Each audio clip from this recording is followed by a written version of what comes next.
بصوا حبايبي، بسم الله ما شاء الله، الله اكبر. بصوا الجمال والحلاوه. بصوا اللون بتاع الوزه بتاعتنا التحفه الجميل ده. بص بقى تحميره الفرن طالعه عامله ازاي. ده محمراه في الفرن، مش محمراه بزيت ولا سمنه ولا اي حاجه، حطيتها كده تحت الشوايه طالعه جميله ومتحمره. والمحشي تحفه وطعمه جميل وريحته قلب الدنيا. عملته بطريقه سهله جدا وبسيطه، وخلطه تحفه ما شاء الله، وطالع ما شاء الله عليه طعم حكايه عظمه. طبعا انا مسوياه في الفرن، ما بياخدش وقت خالص، وطريقته سهله جدا، مفيش اسهل من كده. لو عايزه بقى تعرفي عملت العظمه والجمال ده ازاي، تعالي معايا على الفيديو بتاعنا نشوف الخلطه ونشوف التوابل اللي حطيناها ونشوف طلعنا الجمال ده ازاي، والعظمه دي كلها طلعناها ازاي. يلا بينا من غير كتر كلام. بس قبل كل ده اوعي تنسي اللايك، عشان اللايك هو اللي بيرفع لي الفيديو عشان استمر معاك ان شاء الله، وتفعلي زر الجرس. يلا بينا يا حبايبي ندخل على الفيديو عشان نشوف الطريقه ونشوف عملنا العظمه والجمال ده ازاي.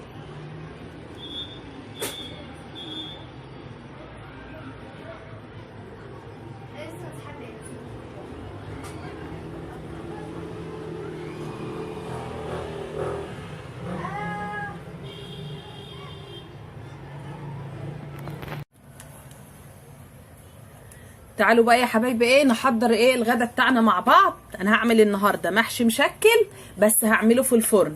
معايا بتنجان اللي هو خد الجميل اللي فيه احمر ده، وبتنجان اسود وبتنجان ابيض وفلفل وكوسه. طبعا انا قورتهم وغسلتهم وحطيتهم في المصفى كده عشان يصفوا الميه اللي فيهم. ومعايا كمان هنا ورق عنب اهوت، ومعايا الوزه الجميله ده هنعملها مع المحشي. محشي يبقى جنبي لا اما بط لا فراخ، بس انا عندي وزه فقلت اعملها. ومعايا خضره المحشي هي انا غسلاها، شبت وكزبره وبقدونس، غسلتها كويس بميه وخل وسبتها تتصفى وبعدين قطعتها. وانا مقطعه البصلايه هنا اهيت عشان نشتغل على طول في خلطه المحشي بتاعتنا. طبعا انا لسه هسبك الطماطم، انا عملت الطماطم اهي، بس لسه هسبكها على البوتاجاز، وهستعمل زيت واحط معاه معلقه سمنه بلدي. وعندي التوابل بتاعه المحشي، دي التوابل اللي انا هحطها للمحشي: ملح، كمون، فلفل اسود، بابريكا، كزبره وشطه وبهارات محشي. حاطه من كل حاجه نص معلقه، ما عدا الملح بتظبطيه زي ما انت عايز. بهارات بقى التوابل اللي هحطها للوزه هحطها مع بعض واحنا بنسلقها على النار. قبل ما نعمل اي حاجه هنسبك الطماطم بتاعتنا الاول، ونعمل ونسلق الوزه عشان هناخد الشوربه هنسقي بيها المحشي بتاعنا. فنروح دلوقتي نسلق الوزه. انا حاطه الميه على النار بتغلي وعشان اسلق فيها الوزه بتاعتنا. يلا بينا نبدا في المحشي بتاعنا. يلا بصوا حبايبي كده الميه بتاعتي هتغلى اهيت، هنزل بيها بصلايه وفصين توم او 3 فصوص ولورا وحبهان وفلفل اسود حصى وكوبيبه صيني. هحطهم في الشوربه بتاعت الوزه اللي انا هسلقها. وهروح نازله بالوزه بتاعتي، عشان طبعا انا عايزاها تستوي الاول عشان هاخد الشوربه اسقي بها المحشي بتاعي. احط الحاجات بتاعتها معاها واسيبها بقى لما تستلق على ما اعمل صلصه المحشي، ونلف المحشي مع بعض ان شاء الله. تعالوا بقى نعمل الصلصه مع بعض. انا حطيت هنا معلقه سمنه بلدي، واحط معاها شويه زيت كمان لعند ما البصلايه تدبل معايا شويه. انتوا عارفين ان المحشي بيحب الزيت. البصلايه تدبل هروح نازله عليها بالصلصه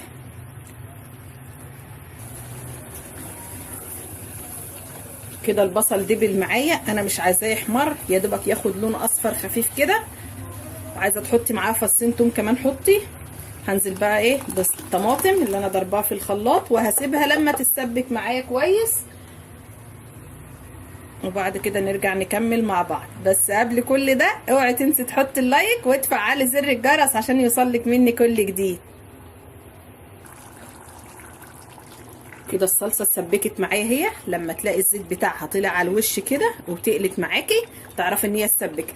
هنزل بالتوابل بتاعتي من كل حاجه نص معلقه: بهارات محشي، بابريكا، شطه، كمون، كزبره، فلفل اسود، والملح ظبطيه زي ما انت عايزه.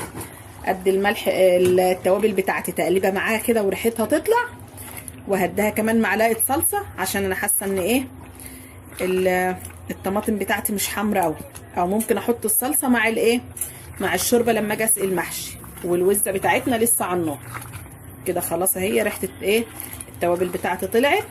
هطفي عليها عشان ايه نكمل بقيه الخلطه.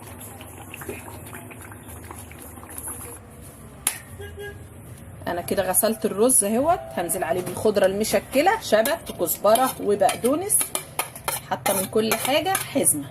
هنزل بقى ايه بالصلصه. بسم الله الرحمن الرحيم، واقلبهم كويس مع بعض. بسم الله الرحمن الرحيم، بسم الله.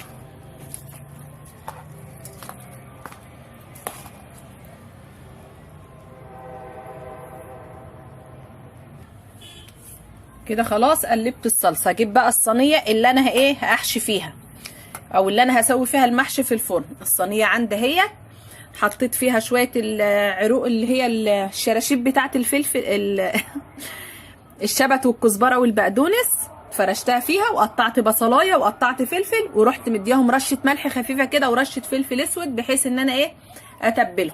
انا بقى هقعد ايه الف في المحشي كده، وهوريك انا هرصه ازاي، وهوريك طريقه التسويه، وهنغطيه ازاي عشان يطلع معانا مظبوط ويطلع كله مستوي ويطلع زي بعضيه. ورق العنب مفيش اسهل منه من الحشي. هتحشي على الورقه الناحيه اللي هي ايه الخشنه، وهتقفلي عليه من ناحيتين كده عشان ما يفرطش الرز بتاعه، وهتلفي. سهل جدا ورق العنب. وهنرصه في الصينيه، وهنحشي طبعا البتنجان والكوسه والفلفل. ما بتمليش الورقه جامد، يعني ما بتمليش البتنجانيه ولا بتملي الكوسيه، عند نصها كده عشان طبعا بتزيد معاكي، وعشان ما تيجي تستوي ما توقعش رز، لان طبعا احنا هنرصه في الصينيه ما يوقعش رز معاكي. وادي البتنجان معايا ما بملاهاش جامد، وتخبط عليها كده عشان الرز ينزل تحت اهي، ما تملاهاش للاخر. والرز. وادي الكوسه معايا هي،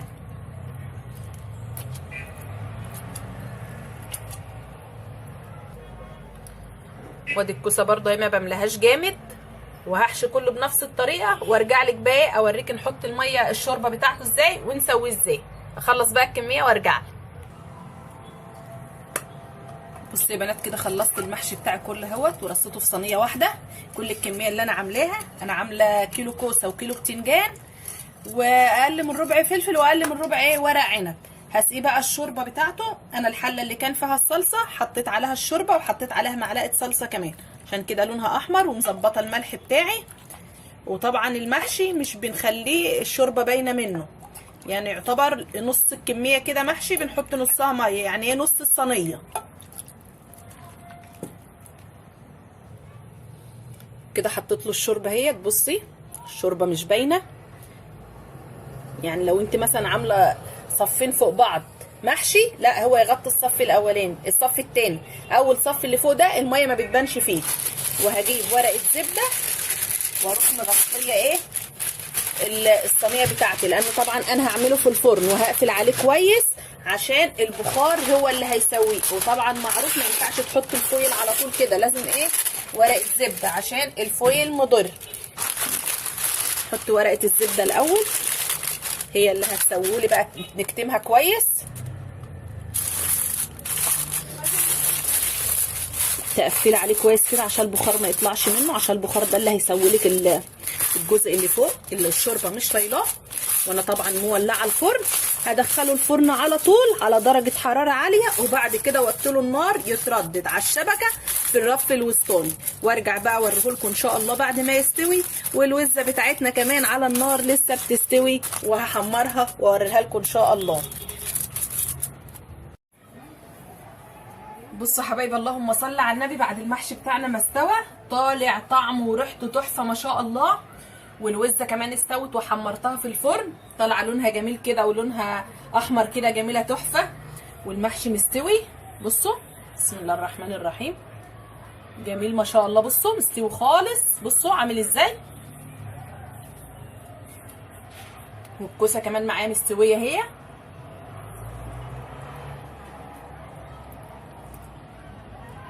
بس هو طبعا لسه سخن عشان لسه مطلعاه من الفرن. لو عايزه بقى تديله وش شوايه ممكن تولع عليه الشوايه ياخد وش بس من فوق، بس هو كده مستوي وطعمه تحفه وجميل ما شاء الله، وريحته قلبه الدنيا والله، وما بياخدش اي وقت خالص. وعملنا بخلطه حلوه قوي، والتتبيله التوابل اللي حطيناها عليها كلها بسيطه وموجوده عندك في البيت. ويا رب النهارده يكون الفيديو بتاعي عجبكم، بس ما تنسينيش بقى في اللايك وتفعلي زر الجرس عشان يوصلك مني كل جديد، واترككم في رعايه الله.